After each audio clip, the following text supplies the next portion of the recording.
অতি সহজতে বনাব পৰা জাতিলাওৰ এটা বৰফি হয়।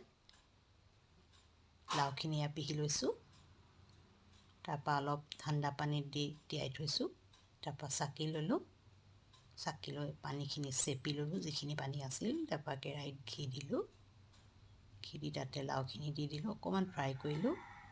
পানীটো যোৱাৰ পাছত তাতে মই গাখীৰ এড কৰিলোঁ 1.5 কাপ,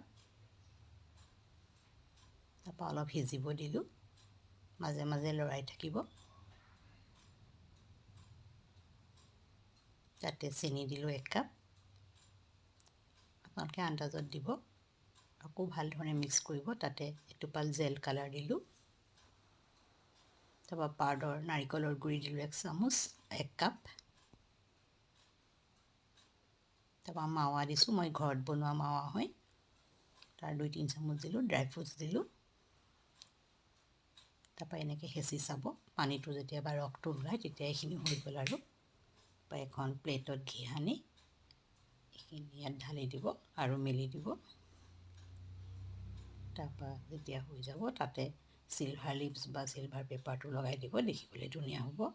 তাৰপৰা এইখিনি তাৰ ওপৰত ড্ৰাই ফ্ৰুট দিলোঁ, মোৰ এইখিনি ৰেডি হৈ গ'ল। Thank U.